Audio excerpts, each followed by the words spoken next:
With that, we'll go ahead and do introductions. Sandy, would you like to do those out loud, or should we just go ahead and have folks introduce themselves in the chat? You know what I think I'll recommend? We just hit that point where I think there's enough people that we should probably do it in the chat. But we have 20 minutes for discussion at the end, and I would love people to be very participatory in that discussion and take time to introduce yourself more fully. So if you'd put your name and your affiliation in the chat, and I would love to hear 2 words that describe your summer so far as well. That would be great. And then Hazel, should I just roll into the introduction for the meeting from there? That would be great. Thanks, Sandy. Super. I also want to honor and acknowledge the time you took to read the code of conduct and other important pieces of context related to the IARPC collaboration space. The observing community of practice is a place where we really want to foster the kinds of discussions that require us to be respectful and thoughtful of those words that Hazel shared. And so I welcome you all here and am excited for our discussion today. So today we're going to be talking about the Arctic Observing Summit. This is probably our 4th or 5th opportunity over the years to hold a meeting like this, where the observing community of practice recognizes our important linkages and partnerships with the Arctic Observing Summit, which you'll hear more about if you're not familiar with it from the people who have been leading and convening that effort this year. And this is really an opportunity for us, in particular, as the U.S. collaborators concerned with these issues, to share our thoughts and prepare ourselves for a really successful meeting. So the meeting is still ways off. We have time to do that. And you will hear today about ways that you can get involved and help to contribute to the history of successes from the Arctic Observing Summit. Our first speaker is going to be Alice Bradley. And Alice, I will turn it over to you. And Hazel, let me know if I forgot to say something important. Nope, that's all. Go ahead, Alice. Great. Thanks, Sandy. So I have been scrolling through the list of participants, and I recognize that there's quite a wide range in experience with the Arctic Observing Summit. So for those of you guys who have been to a number of summits or have participated in the past, I do encourage you to kind of chip in with your thoughts and comments, both in the discussion at the end and then in the chat box if you have any commentary that you would like to add while I'm talking. So the Arctic Observing Summit is a biennial meeting held at the Arctic Science Summit Week in this coming year in Edinburgh in the UK, but has kind of moved around from year to year over the last decade. So the Arctic Observing Summit is kind of co-hosted by IASC, the International Arctic Science Committee, and SEAN, with input from observing organizations from countries, from national efforts all over the world. So I'm Alice, one of the 3 co-chairs for the summit. Mary Beth Murray, who's also on this call, is another co-chair, and then Richard Essery at the University of Edinburgh.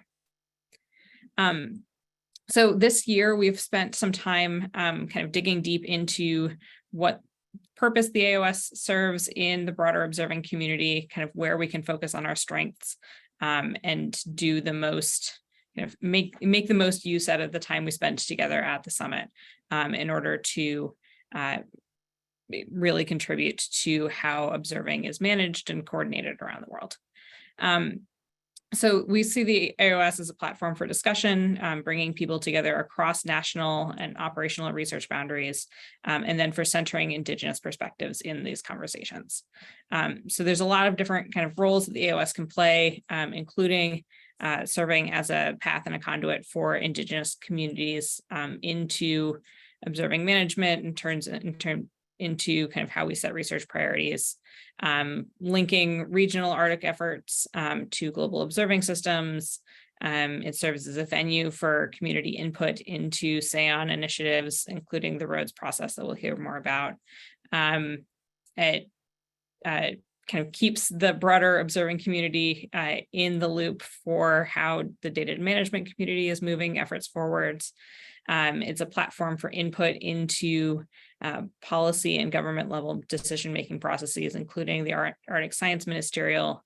It's a venue for just kind of sharing what's being done related to observing system design at local to national levels, in order to kind of keep these conversations flowing, keep communication open across boundaries, and then just a chance to highlight areas of pressing need for the broader observing community. And so how this works is kind of a three-step process.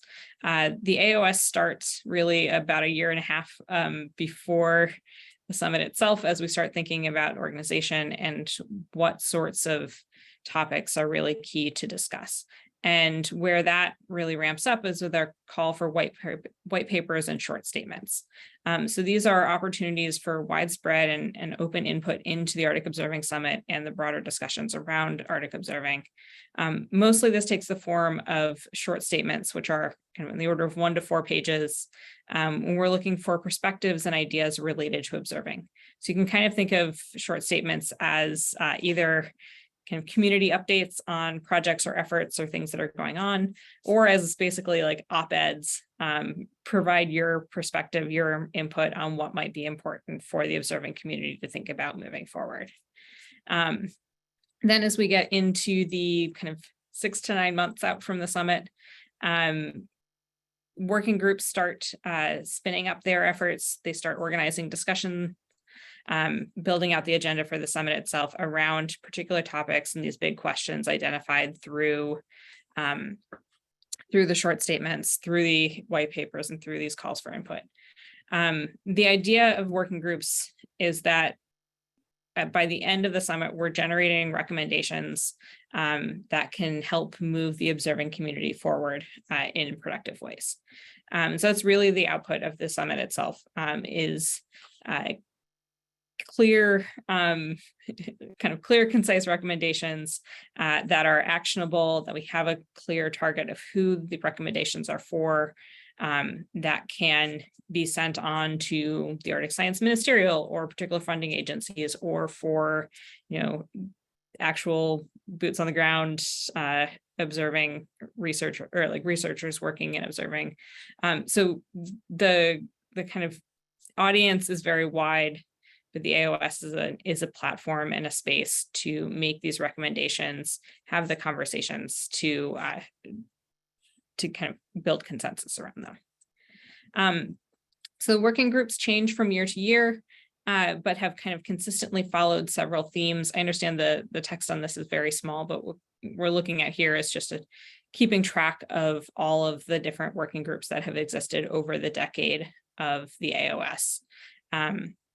We'll often have a working group related to either community or Indigenous focused needs for observing. We'll often have something related to observing system status or implementation of these bigger ideas, which is now more recently focused on the Say on Roads process and moving that forward.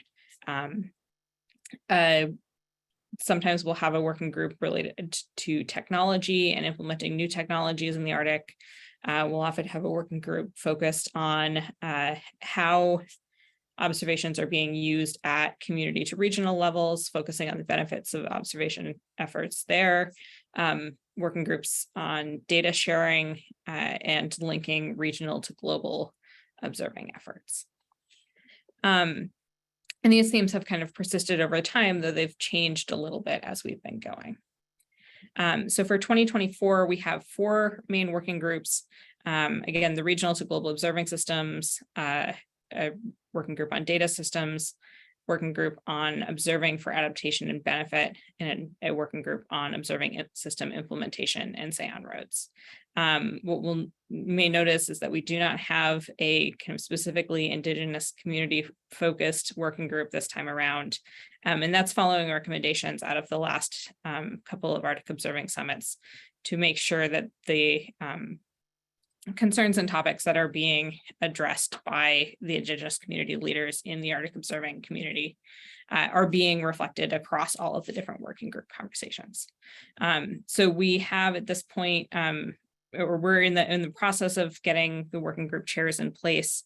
There are still 2 working groups, that is the data systems and then the observing for adaptation and benefit working groups that don't have Indigenous co-chairs at this moment. And so we're working on recruiting for that still. And then all of the working groups are kind of openly recruiting membership and interest. So if you're interested in any of these, I'm happy to put you in touch with the chairs.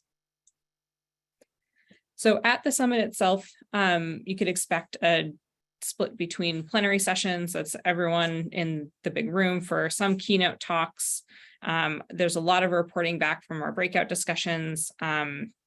And then kind of this big everyone converging around synthesis and key messages. The Arctic Observing Summit really is not like a normal science meeting. We're not doing a lot of time in presentations. The idea is to come out with really tangible recommendations that we can only get to through dedicated conversation, putting a bunch of brains in one room or one Zoom room to think through the big problems related to Arctic observing. And the bulk of this happens in breakout sessions. So these are where the working groups meet for really discussion-focused sessions, tackle big questions, come up with big and concrete ideas. Looking forward to our meeting in 2024, we're trying something slightly new this year, which is in addition to our working group sessions, we're having an open call for session proposals. So these will be somewhere in the order of 2 to 3 hours. Topic can be whatever you think needs, needs addressing and needs a lot of people thinking about to generate recommendations and next steps. So we're really looking for these sessions to be organized around kind of a central goal, central question, and to focus most of the time on discussion. So again, it's not really meant to be presenting on what has been done so much as recommendations for moving forward. We also have an open call for white papers and short statements with a deadline of September 1st, so that's likely to get bumped back a little bit. And then we're also thinking really carefully for this year about what sort of preparatory materials, whether that's a recorded lecture, whether that's a paper or kind of a handout that people can read. How do we best prepare people who are new to the Arctic Observing Summit to have the tools in hand to make the most of our conversations when we all gather together in Scotland. So we'll refer you to the Arctic Observing Summit website, just arcticobservingsummit.org, and I'll also drop the link in the chat box for the submission for this year. But we'll kind of come back to this in the discussion, thinking about where we might have really good opportunities to make use of sessions, where there might be really important topics that we bring up in the short statements. And with that, I think I'm handing over to Victoria. Great. Thanks, Alice. We'll hold discussion questions for the end. And Victoria is now going to lead us through a look back at some of the Food Sovereignty Working Group results from 2022 and a look ahead to 2024. Thanks, Victoria. Yeah, thank you. Good morning, good afternoon. It's afternoon for me. I'm going to bring us back actually to the last 2 AOSs. I had the honor of participating in the Food Sovereignty Working Group, formerly the Food Security Working Group that had met the last 2 AOSs. I also served as the Indigenous Liaison for International Engagement for that same working group leading up into the last AOS. For now, I am actually the Environment and Climate Advisor at the Inuit Circumpolar Council in Greenland, but I know many of you, so still end up doing a lot of the same work that I've been doing previously. And I'm really glad to be sharing a little bit with this with you today. So I'm going to take us actually through the Food Sovereignty Working Group's final report that came out of AOS. So this is a report that is a culmination of actually multiple Arctic Observing Summits. These questions that are sort of covered and the content covered within this final report are actually, it wasn't just one meeting, but this is many years of thoughtful consciousness about how Indigenous perspectives are incorporated within the Arctic Observing Summit. And of course, this was captured, as Alice has said, within a particular working group, those two past times. I'm going to give you a little bit of a glimpse at this final report. It is available broadly, maybe not broadly, but it is publicly available. You can go find it. So yeah, perhaps I'll just get into it in general. There was a large number of topics that were covered throughout this report that sort of are exemplifying what the food sovereignty, food security working group was and has been. This includes covering questions such as why do Indigenous peoples observe from a circumpolar perspective? What are Indigenous contributions to observing? What does that mean? And what do we bring to the table? How do we define food security and why is it different from other definitions of food security? What challenges are food security? How are these challenges addressed? How does Indigenous observing inform other AOS working groups, which was a large topic of what we covered, particularly in the 2022 AOS? And how can AOS and SANROADS better support Indigenous peoples through these processes? Oh, I think my thing is a little bit slow. There we go. So there were three key messages that came out of these discussions. The first is that food security is a very particular definition for Indigenous peoples. There's been a lot of really good work on food security done, especially out of ICC Alaska. But at AOS, we tried to focus on having a very circumpolar definition that included Sami and also those from Russian Indigenous homelands. I won't go into too many of the specifics here, but please note that there is a very, very holistic understanding of what food security is. And we'll get to a little bit later why this holistic understanding of food security sort of compels us to reach beyond having our own particular working group. Other than this, there was a lot of discussion over the last few years about how our connection and understanding of food security was important for Arctic observing. And so we dived also into why Indigenous peoples and our observations are important for observing systems more broadly and for the research that we are doing all across the circumpolar north. And lastly, that this knowledge exchange between Indigenous peoples and other folks like we did through the 2022 AOS has been very important for sharing some of these perspectives and our best practices. And we do hope that we can continue to move forward in this kind of sharing space through the next AOS. Now, the report is quite long and we're not going to get into it. It's maybe about 20 pages, and I do really recommend you look into it if you have any interest in observing systems or food security in general.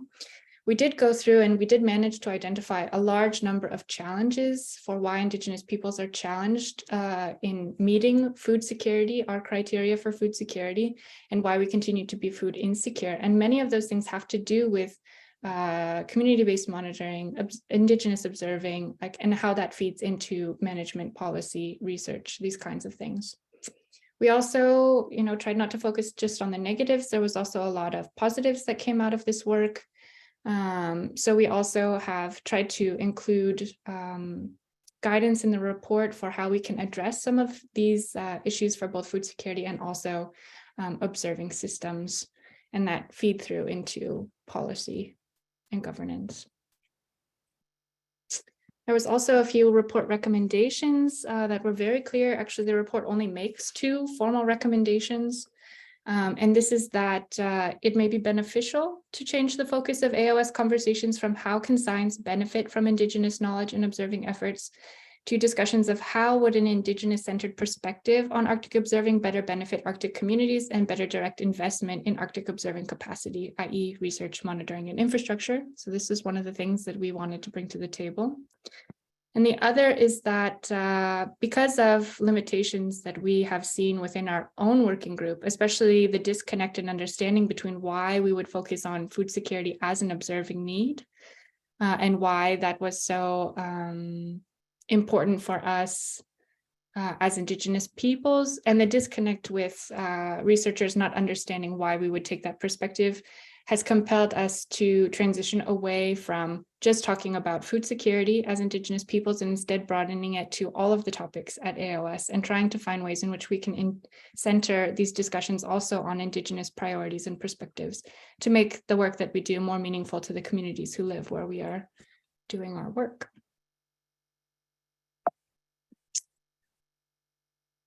Yeah. Okay, so that is the background on how it has been and why we are moving towards not having an Indigenous specific working group during 2024. I'm also going to be the co-lead for the regional to global working group, but I've been workshopping a few things about how I would additionally like to tweak this as well. Nothing is set in stone, but I have some interest in making this discussion a little bit more local to global. So a lot of connections between how Indigenous observing and community-based monitoring is supporting then global adaptation, particularly in the larger international fora like the UN Decade on Ocean Science, all of the discussions on the biodiversity beyond national jurisdiction.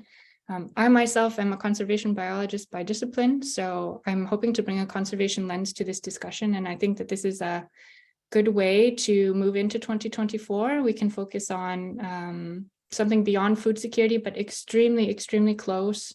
Indigenous peoples are, of course, so tightly connected to biodiversity in general. So I'm hoping that this will bring a broad audience while also showing the application of Indigenous observing and community-based monitoring systems for larger application.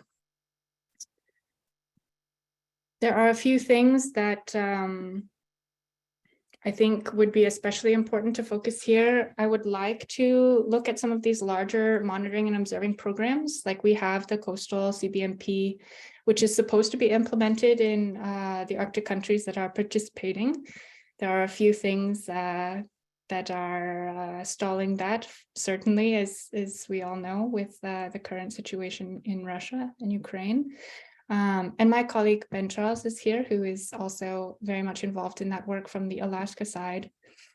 But there are a number of larger monitoring processes that could be very interesting to follow within this particular working group and really show that what is happening on the local level, like Alice had said, boots on the ground, that kind of engagement is really supporting a lot of the work that we do at the international level.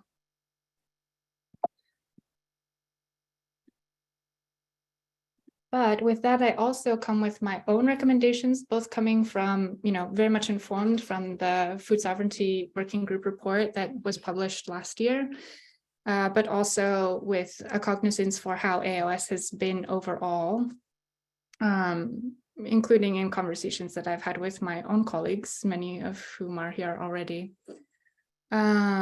It's very important to me from a personal perspective and from a professional perspective that we continue to pursue strengthening our Indigenous engagement within this fora. As we know, and doesn't need to be discussed again, Indigenous communities make up a large percentage of the environment that we are working in, and we need to also consider how the things that we are discussing are coming back to those communities. So trying to have a wider distribution of Indigenous-centered dialogues. What I mean by that is that we continue to talk about Indigenous peoples, not just in one working group, but amongst all the working groups, and find ways to incorporate space to also discuss from that perspective, from a community perspective, a knowledge holder perspective, a user perspective, instead of just higher level or research oriented processes.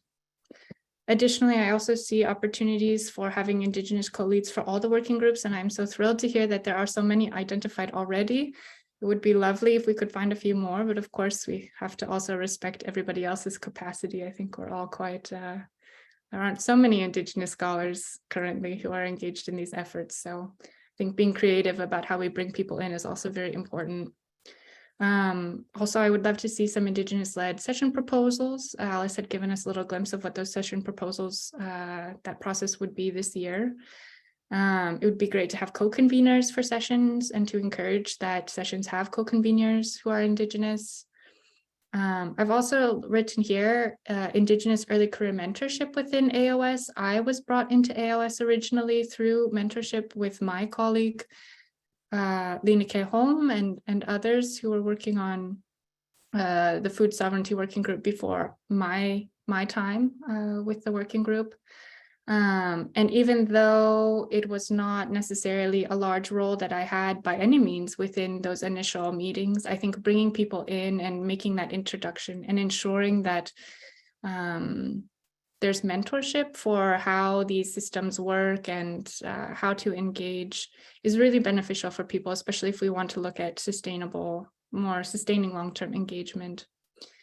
And this includes just not only for Indigenous scholars, I wrote Indigenous scholars here, but of course also for knowledge holders who are also bringing sort of that user experience on different kinds of community-based monitoring projects, other observing systems, needs for users especially, would be very good. And of course, I'm seeing the biggest limitation for these things is being funding. So we do need committed travel funding for Indigenous engagement. Some of us are lucky that, we can find funding for these things through our institutions and from work and connections, but that is not the case for most of our Indigenous scholars or those who would like to be involved in the AOS working groups.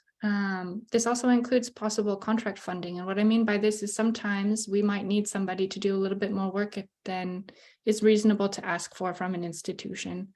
Not all Indigenous scholars are, of course, working for institutions where their time is paid. So just being mindful and considerate that if we want really robust engagement, we might want to consider having contract funding available. And we have done this before.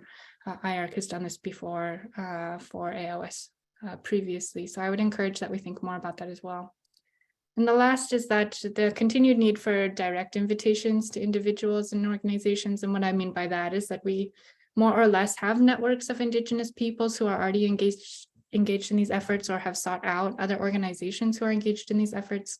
And really having that concrete invitation to that one individual that you really want is very important, especially for Indigenous peoples in our communities, because that invitation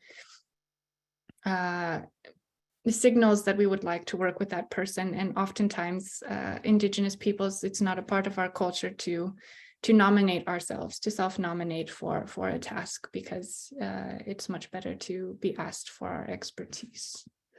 So those are just a few things that I wanted to share as we continue to talk about 2024, and I'm really looking forward to it. So thanks so much for listening for now, and I look forward to hearing more. Thanks so much. Great. Thank you, Victoria. And that was a really wonderful summary, and the pictures were also a real treat to see.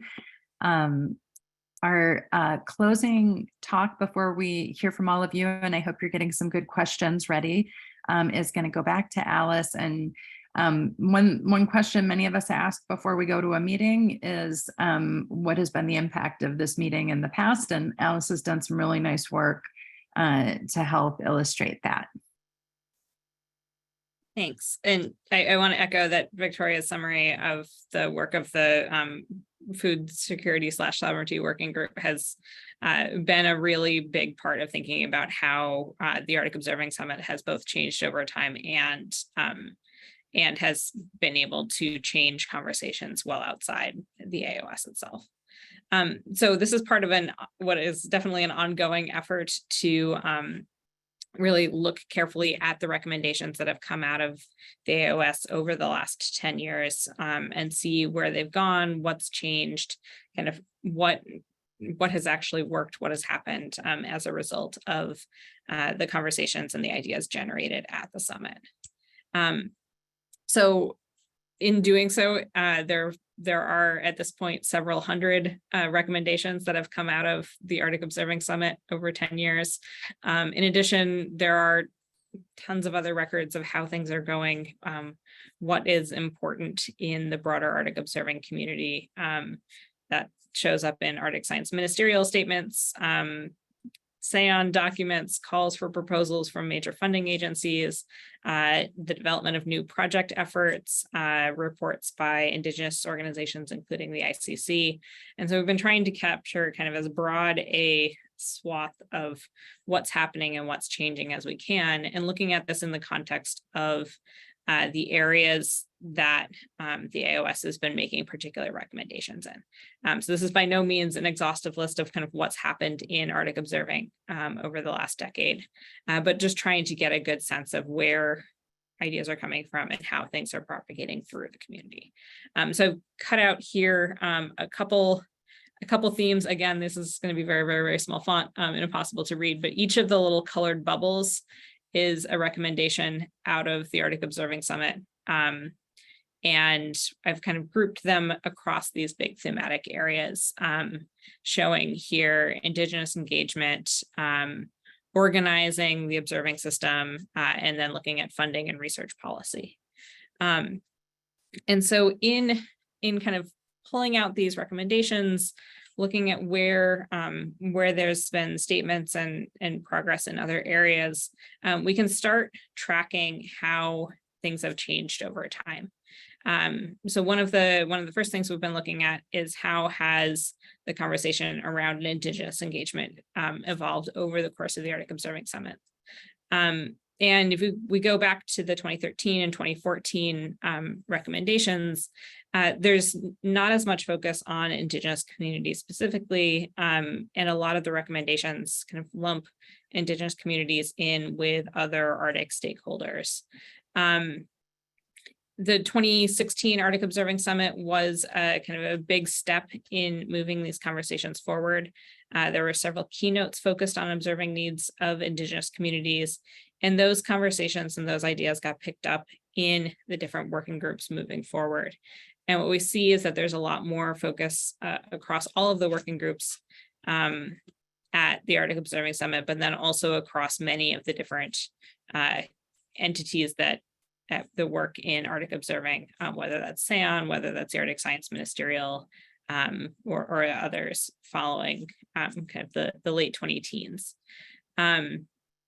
And so the more focused attention on Indigenous communities across all of these different working groups kind of stems from 2016 as a big moment, and when these conversations were being picked up more broadly.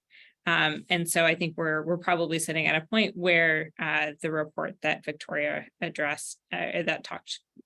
talked about is likely going to be another place where there's a lot of ideas generated by the Indigenous communities that are so active in Arctic observing, by the Indigenous individuals working in this space, that now people can pick up and run with. So I'm excited to see kind of what moves forward from this moment as well.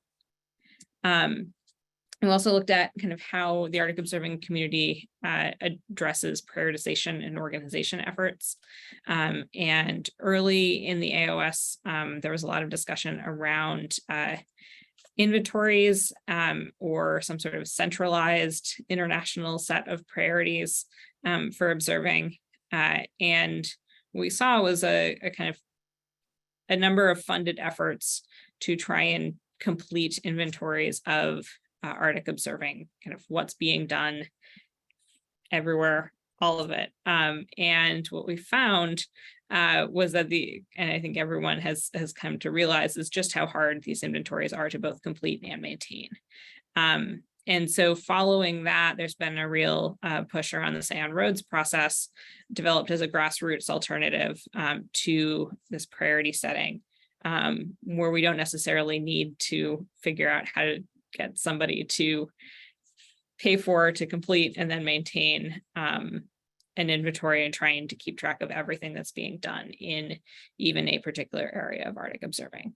But instead, let this be kind of a community, and I mean that in a broad sense, but like a research and observing community maintained resource for themselves. And AOS recommendations have been really critical in the development of the roads process as this kind of not quite real time, but frequent feedback mechanism into the process. So those are just kind of two examples of what thematic area, kind of what it looks like to pull apart these big thematic areas. We've identified 12 major areas of discussion over the course of the AOS and over the course of the decade that's been running, and kind of color-coded by what working groups tend to pick up these different themes. And what we see is that there's a lot of areas that are really cross-cutting across our different working groups, that we have many groups engaging with on a very regular basis, which is exactly what we want to see. Referring back to my first slide of the first talk, the Arctic Observing Summit is really meant to be a platform for communication and for kind of the cross-pollination of ideas. And so what we're kind of excited about moving forward is looking at kind of where are there opportunities to really take advantage of these, this space for communication, space for conversation, in order to kind of prevent siloing, to kind of get ideas, generate ideas cooperatively and across the different fields and strengths that we all bring to the conversation. So I'm gonna wrap this up here. In order to move us into the conversation. Sandy, do you want to introduce the discussion questions, or do you want me to do that?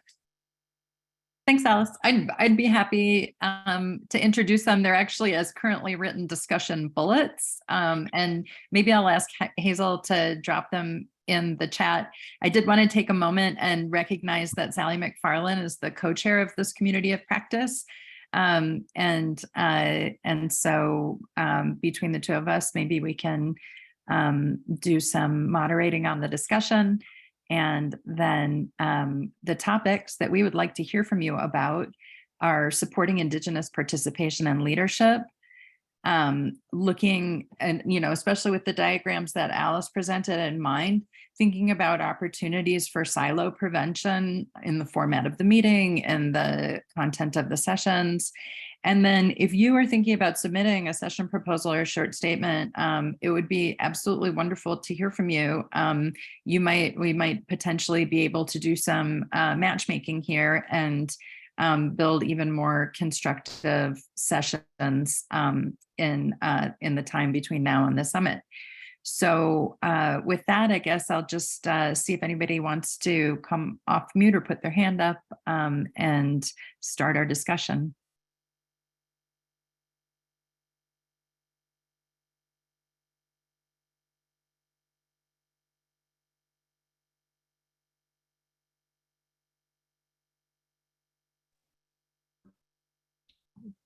I've got a question, comment. I noticed in your last slide that the technology group was the only one that wasn't cross-cutting at all. And I'm one of the co-leads for the IARPIC Technology and Innovation team. Do you have any thoughts on how to address that going forward? Yeah, and I think some of this is that the other work, so we haven't always had the technology working group. It's kind of come and gone a little bit. And the discussion within the technology working group, when it has existed, has been really very focused. Whereas the other working groups tend to kind of sprawl topically a little bit more and have a wider range.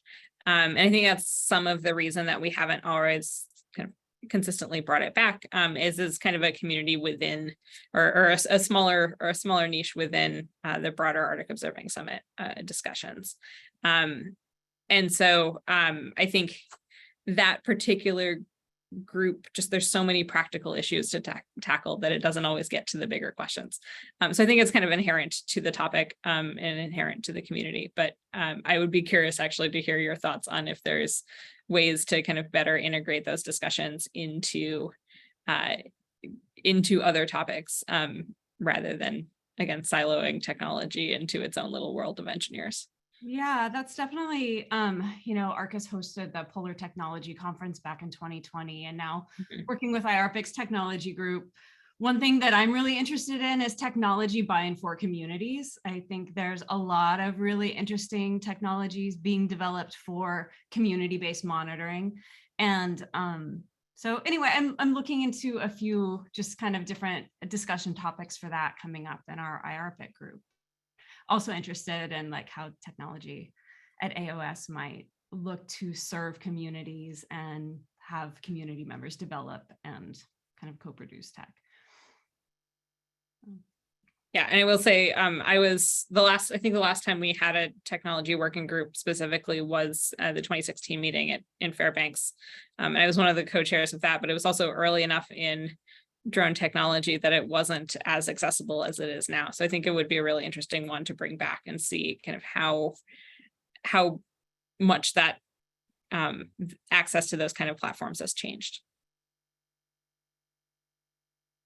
Great. Thanks for the question, Lisa. And I also wanted to point to the comment in the chat from Margaret saying that sounds like a great session proposal. Hayo. Yeah, thanks. Hayo Aiken with International Arctic Research Center.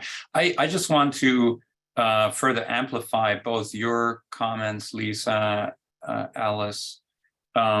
Experience from the past summits has been that it is actually not too difficult to engage technology or private sector companies. It's more the breadth of them that are out there. So one potential way to pursue this is to specifically issue a challenge, if you will, or contact companies that are actually working in that space of ruggedized, community deployable, kind of accessible observing technology to both be part of any type of polar technology meeting that you have, but also for the summit to think about how to fold that type of effort into the different working groups.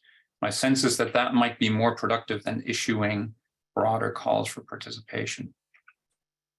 Thanks. Great. Thanks for the comment, Hayo. Other thoughts or ideas for the summit?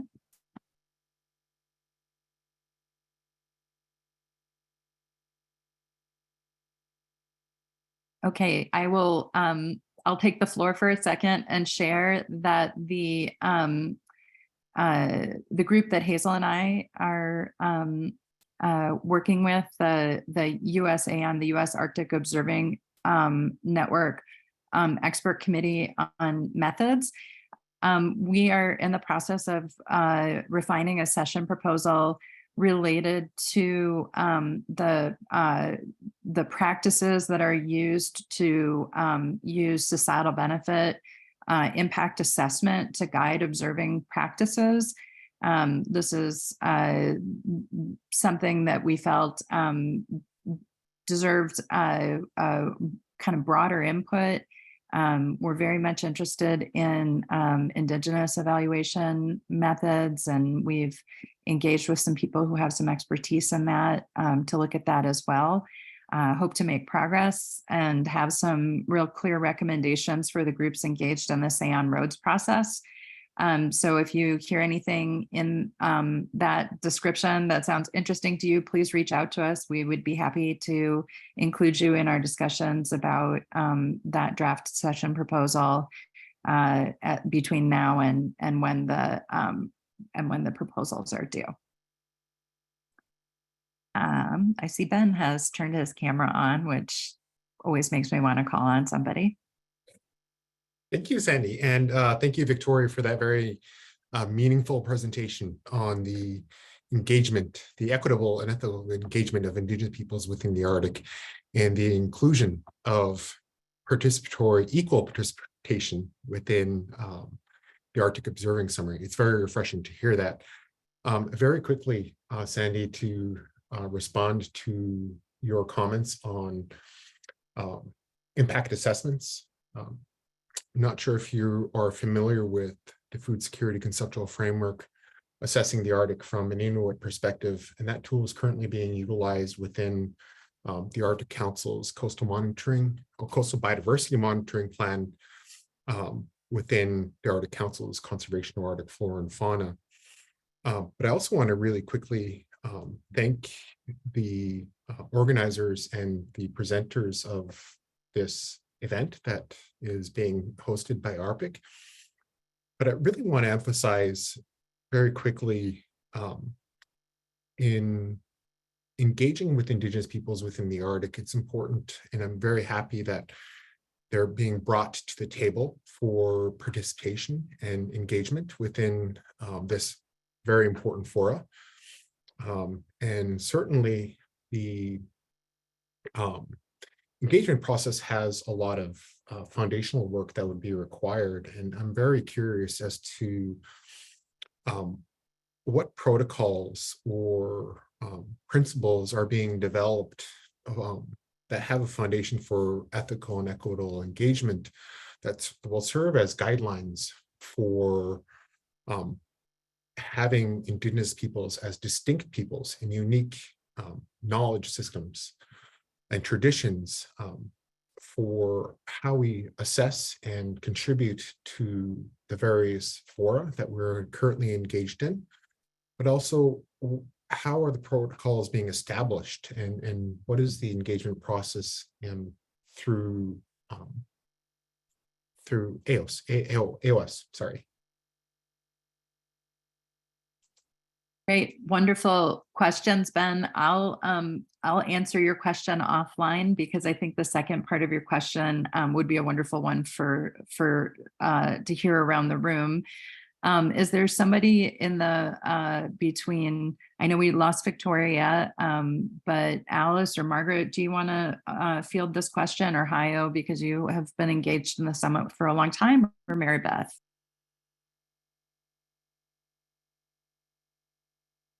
Hayo, go ahead if you want to. Yeah, I can't speak for, it would be great to hear from you, Margaret, Mary Beth as well, but that's a great point, Ben.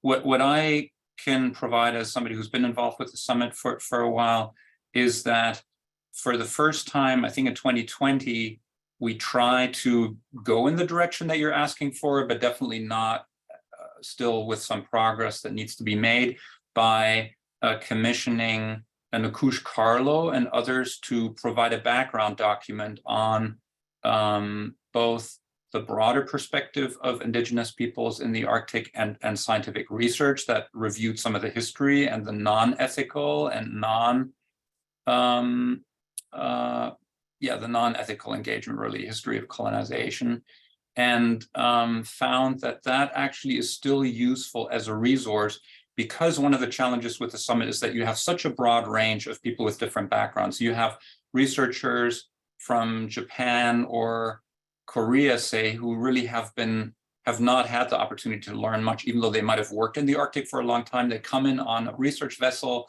they don't interact with Indigenous peoples, and even though some of their measurements might be of value, in particular if they were to more focus on concerns raised by Indigenous peoples, there's still a big disconnect. My sense is that there's been some progress about this in recent years. I know that Japan in particular is really trying to work through how to be part of an ethical engagement process as a non-Arctic country.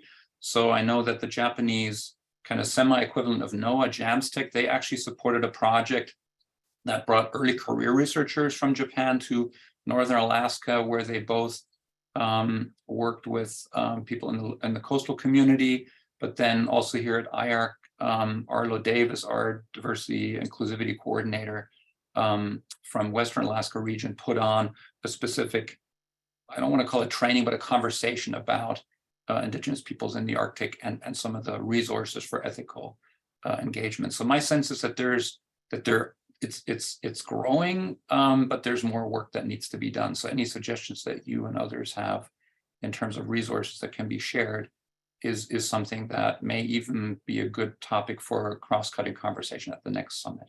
Thanks. Yeah, I think your question has like multiple layers to it. I think there's like within AOS, but also AOS as a platform. And I continue to think AOS has been a very important platform to really push for change in Indigenous engagement in Arctic research in general. There's been a lot of great talks looking back in time and talking to like other researchers. There's a lot of aha moments and realizations. And so that's thinking, envisioning kind of the future for Indigenous participation in AOS is really this platform for advocacy, and maybe not so much the space to develop some of these frameworks. Like, you know, ICC is a great place to do that type of thing, but it'd be more of an appropriate place to share those types of frameworks.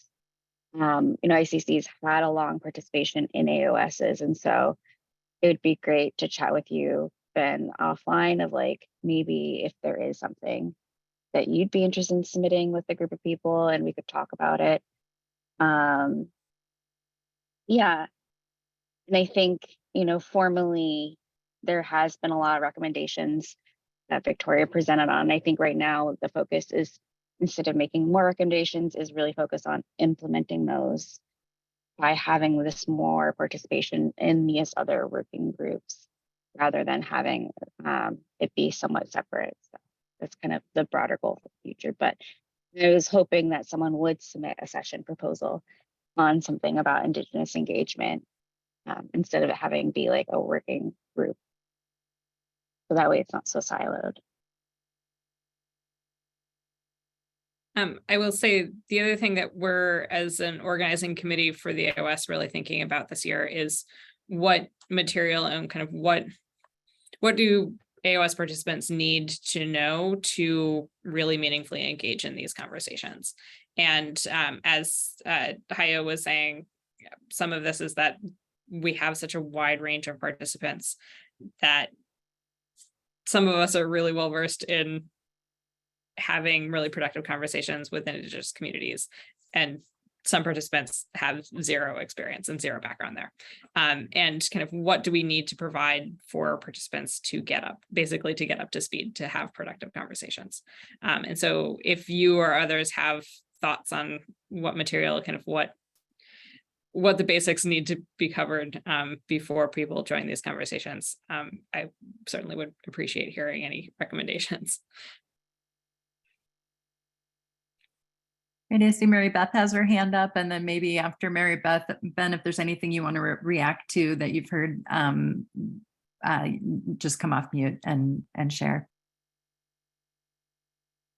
Thanks, Sandy. I was just going to add to Hayo's comments with respect to the European community. I think we're starting to see a lot more uptake and attempts to implement different recommendations through these big projects like Arctic Passion, more so than at maybe the level of state organizations. I could be wrong about that, but that's my general impression.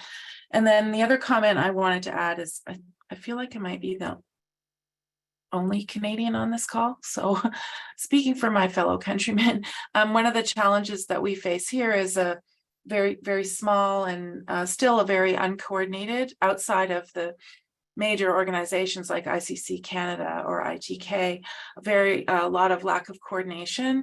And that represents a real challenge for us in terms of getting fulsome engagement in the AOS, for example. So we've been working hard to try and find support to bring Indigenous organizations and community members to the AOS. But in a really good year, we might be able to find money for 6 or 7 people. So our focus here, I think, going forward for 2024 is really trying to find some long-term funds for coordination and support for engagement in those activities. I mean, I feel, and I did put something in the chat about this, if some kind of session were proposed that spoke to those issues, there would be genuine interest, and the real challenge then would be how do we make it happen with what resources? So I just thought I would share that with the group. Great. Thank you, Mary Beth. And by Ben turning his camera off, I think that means he's probably not going to respond, but please do reach out to people if you are seeking more information. We have just 2 minutes left. I'm wondering if there's any final thoughts around the room, or if anybody wants to drop something in the chat, or if anybody else is a hidden Canadian that just wants to say so in the chat and support Mary Beth. I am hiding too. I don't know. I think my cache is full. My camera doesn't want to come on. There's Kelly supporting you and waving. I will, just for assorted federal types on this call, we are actively thinking about how we can best support, and some of that is financially, Indigenous and early career engagement with the summit. So if you have thoughts on who I might be in touch with to secure some funding support for our early career and Indigenous participants, let me know. Super. And a very generous offer from Margaret Rudolph in the chat, along with her email address, if you want to follow up with Margaret on any of these conversations. She's happy to provide some support. Okay, well, I guess in the 1 minute remaining, I just would like to thank everybody so much for this discussion. I see also Ben has put his email in the chat, very generous. Thank you, Ben. We can reconvene, and I think we will reconvene before the summit to try to build on this dialogue. It's just such a fantastic opportunity to have these conversations and really have the time to have these conversations. And so please let us know if there's anything that we as the observing community of practice can do to further support this dialogue and discussion. And then Hazel, any closing business we need to think about? No, I'm just seeing there are a couple of longer comments in the chat, so I was trying to read those, but I don't think there's any official business. As a reminder, this meeting recording will be posted on the IARPC Collaborations website and on YouTube, and the slides are also available on the IARPC Collaborations website. So if you want to go back and review any of the information, it's there. And thank you all for participating. And I'll give you another, I'll keep the room open for another moment so folks can read the comments in the chat. And then I hope you all have a wonderful day.